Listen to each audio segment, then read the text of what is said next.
কলকাতা থেকে মাত্র ৩ ঘন্টা দূরে আমি আজকে পৌঁছে গেছিলাম একটা গ্রাম্য পরিবেশে, যেখানে তোমরা কিন্তু গেলে তোমাদের মন ভরে যাবে। তোমরা ৮৯৯ টাকায় ৪ বেলা থাকা খাওয়া পেয়ে যাবে উইথ সাইট সিন। আর তাছাড়া নৌকা ভ্রমণ, আর সাথে থাকবে নীল সাহেবের কুটির হরর এক্সপিরিয়েন্স দিন থেকে রাত। জানতে হলে পুরো ভিডিওটা কিন্তু দেখতে হবে। তো আমি আজকে বেরিয়ে পড়েছি দমদম স্টেশনের উদ্দেশ্যে। দমদম স্টেশন পৌঁছে সেখান থেকে আমি ট্রেন নিয়েছি বনগাঁ জাংশনের জন্য। যেতে মোটামুটি ট্রেনে করে তোমাদের খুব বেশি হলে ৩ ঘন্টা সময় লাগবে। তো আমরা বন্ধুরা মিলে বেরিয়ে পড়েছিলাম একটা লোকেশনের উদ্দেশ্যে। লোকেশনটা তোমরা শিগগিরই জানতে পারবে। যারা আমার চ্যানেলটাকে এখনও ফলো করো না, সাবস্ক্রাইব করে দাও। তো বনগাঁ স্টেশন আমরা পৌঁছে গেছিলাম। তো আজকে যে লোকেশনটা যাব সেটা বনগাঁ থেকেও আরও ১ ঘন্টা ভেতরে। তো বনগাঁ স্টেশন থেকে বেরিয়েই ওখানে টোটো স্ট্যান্ড রয়েছে। তো এখানে তোমরা একদম অনেকগুলি টোটো স্ট্যান্ড পেয়ে যাবে। তো টোটো স্ট্যান্ডে এসে তোমাদেরকে বলতে হবে রিসর্ট ইচ্ছেকুটি মঙ্গলগঞ্জ। হ্যাঁ, আজকে আমার গন্তব্যস্থল হচ্ছে রিসর্ট ইচ্ছেকুটি মঙ্গলগঞ্জ। তো বনগাঁ স্টেশন থেকে ১ ঘন্টা ট্রাভেল করে অনেকটা ভেতরে আমরা চলে গেছিলাম, যেখানে কিন্তু পরিবেশটা খুবই মনোরম আর শান্ত ছিল। খুব এক্সাইটেড ছিলাম, কারণ এখানে সাইট সিনগুলো ভীষণ সুন্দর আমি সবার কাছে শুনেছিলাম। আর নীল সাহেবের কুটি হরর এক্সপিরিয়েন্স করার জন্য আমি কিন্তু খুবই এক্সাইটেড ছিলাম। তো পৌঁছে গেছিলাম রিসর্ট ইচ্ছেকুটি মঙ্গলগঞ্জে। তো গিয়েই আমাদের জন্য ওখানে রেডি করা ছিল ওয়েলকাম ড্রিঙ্ক।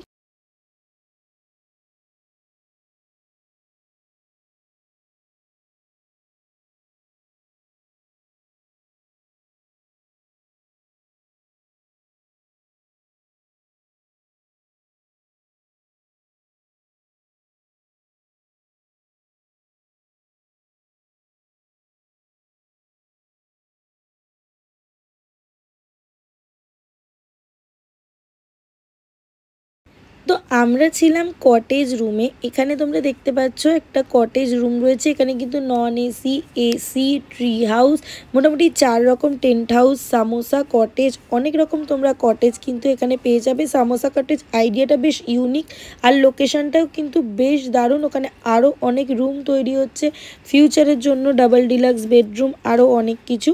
তো দেন কিছুক্ষণ ঘুরে নেওয়ার পর প্রপার্টিটা আমরা চলে এলাম কিচেনের ওখানে রেস্টুরেন্টে, যেখানে আমাদের জন্য মানে করে রাখা হয়েছিল অনেক কিছু লাঞ্চ, ভাত, ডাল, কাতলা মাছের কালিয়া, চিংড়ি পটল, আরও অনেক কিছু আমাদের জন্য মানে এলাহি খাবার আয়োজন করা হয়েছিল। তোমরা কিন্তু দুর্গাপুজোর স্পেশাল অফার এখানে মাত্র ৮৯৯ টাকা থেকে ৪ বেলা থাকা খাওয়া পেয়ে যাবে। আর অন্য টাইমে এখানে কিন্তু রেটটা ডিফারেন্ট হয়, সেটা তোমরা এই ভিডিওটা দেখে কন্ট্যাক্ট নাম্বার দেওয়া থাকবে, কল করে নিও। দেন আমরা সাইট সিন করতে বেরিয়ে পড়েছিলাম। সাইট সিন করতে বেরিয়ে আগে পৌঁছে গেছিলাম সেই বিখ্যাত নীল সাহেবের কুটিতে। এটা শুনেছিলাম হন্টেড। অলরেডি মনিকার এক্সপ্রেশন দেখে তোমরা বুঝতে পারছো ও এমনি সারাক্ষণ ভয় পেয়ে থাকে। তো অলরেডি হন্টেড জায়গায় গিয়েও আরও ভয় পেয়েছিল। তো কিন্তু আমি পার্সোনালি খুব এক্সাইটেড ছিলাম হন্টেড নীল সাহেবের কুটি এক্সপ্লোর করার জন্য। কিন্তু যতটাই কাছে এগোচ্ছিলাম একটু দিনের বেলায় অতটা গা ছমছমে করে বলবো না, মানে দিনের বেলায় অতটা ফিল করতে পারিনি, ফিল করার চেষ্টা করছিলাম ঘুরে ফিরে। কিন্তু আমাদের কিন্তু এখানে রাতেও আসার কথা আছে। সেই রাতের এক্সপিরিয়েন্সটা কেমন সেটা জানতে হলে তো পুরো ভিডিওটা তোমাদেরকে দেখে নিতে হবে। তো এখানে ঘোরাঘুরির পর অনেক লোকজনই তখন ছিল, আমরা চলে গেলাম নৌকা ভ্রমণে।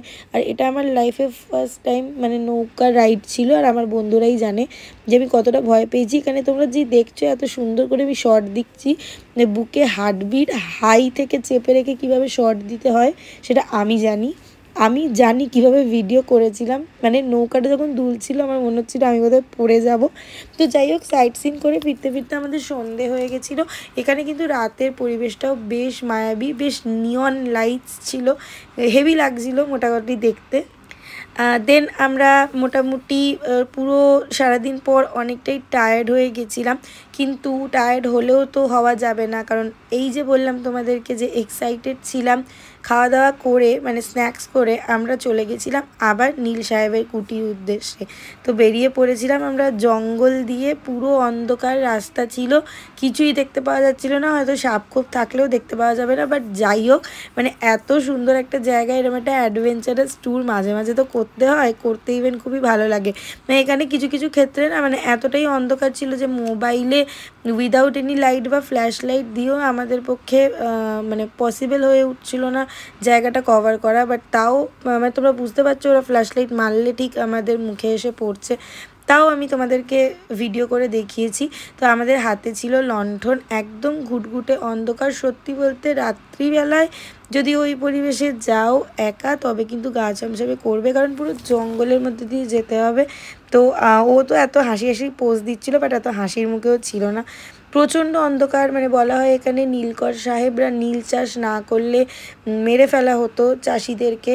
তো সেরম একটা জায়গা কতটা ভয়ানক হতে পারে রাত্রিবেলা, একটাও লোক নেই, শুনশান, আমরা মাত্র 5-6 জন রয়েছি।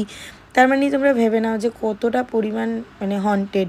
রাত্রিবেলা কিছু তো চোখেই দেখা যাচ্ছিল না, আর পুরো ওই রকম সিচুয়েশানে জোনাকি পোকার ডাক জঙ্গলের মধ্যে, মানে বলে বোঝাতে পারবো না। ঠিক আমার ঠিক যে এক্সপ্রেশনটা আমি স্ক্রিনে দিচ্ছি এই রকমই লাগছিলো, বুঝতেই পারছিলাম না যে আদৌ মানে কি আছে না আছে।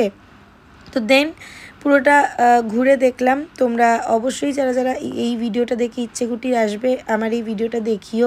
আর রাত্রিবেলা কিন্তু একটু অ্যাডভেঞ্চার করার জন্য তোমরা এসো। তো রামদা আমাদের নিয়ে যাচ্ছিলো, বলেছিল কোনো চিন্তা নেই, কিচ্ছু হবে না, এখানে কোনো ভূত নেই। কিন্তু যতই বলুক কোনো একটা সিচুয়েশানে ছেড়ে দিলে কি আর ভূতের ভয় না পেয়ে মানুষ যাবে কোথায়। তো আমাদেরকে সমস্ত মানে হিস্টোরিক্যাল যে স্টোরিগুলো ছিল সেগুলো রামদা বলে বলে শোনাচ্ছিল, আমরাও শুনছিলাম বাধ্য ছেলেমেয়ের মতো।